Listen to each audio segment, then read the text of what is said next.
Salam sigap dan shalom. Renungan kita pada hari ini, Jumat 26 Februari 2021, berjudul Kita Tidak Akan Mencuri. Ayat intinya terdapat di dalam Keluaran 20 ayat 15. Jangan mencuri.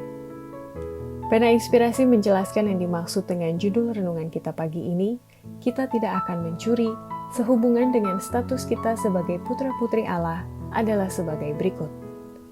Pertama, yang dimaksud dengan jangan mencuri adalah melarang putra-putri Allah berkeinginan untuk menguasai orang lain dan melarang mereka memiliki sifat tamak dalam perdagangan dan menuntut mereka untuk mengadakan pembayaran utang dan gaji.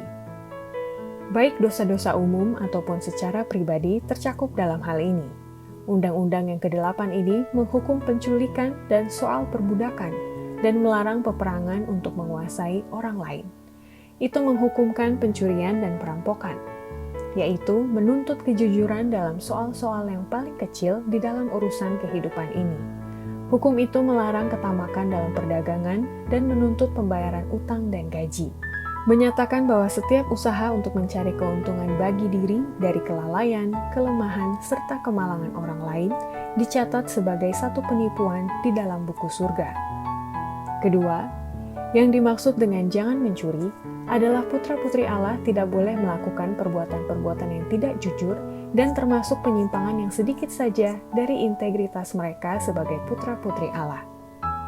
Dalam dunia kekristenan dewasa ini, kecurangan dan penipuan dipraktikkan secara luas dalam suasana yang menakutkan. Umat pemelihara hukum Allah harus menunjukkan bahwa mereka berada di atas semua hal ini. Perbuatan-perbuatan yang tidak jujur yang merusak hubungan manusia dengan sesamanya manusia janganlah dilakukan oleh mereka yang mengaku seorang yang percaya kepada kebenaran masa kini.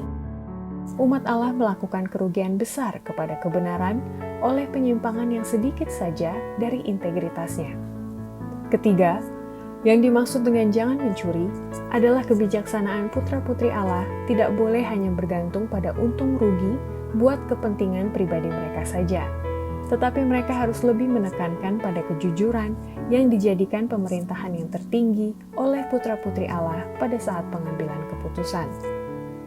Sebagian orang akan jujur bila mana hal itu tidak merugikan mereka, tetapi bila mana kebijakan memberikan keuntungan yang sangat baik, maka kejujuran akan dilupakan.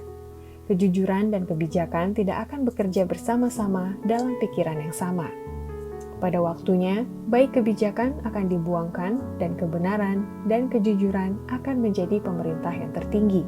Atau jika kebijakan disenangi, maka kejujuran akan dilupakan. Keduanya tidak pernah bersetuju. Mereka tidak ada persamaan.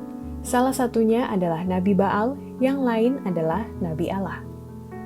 Keempat, yang dimaksud dengan jangan mencuri adalah tidak ada kemalasan di kalangan putra-putri Allah dan atau malu untuk tidak mau bekerja.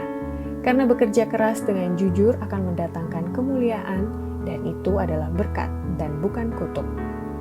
Bekerja dengan rajin menjauhkan banyak orang muda dan orang tua dari jerat Dia yang menemukan beberapa kejahatan untuk dilakukan oleh tangan-tangan yang malas.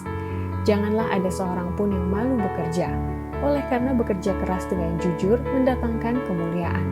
Sementara tangan melakukan pekerjaan-pekerjaan yang paling biasa, pikiran bisa dipenuhi dengan pemikiran-pemikiran yang agung dan suci.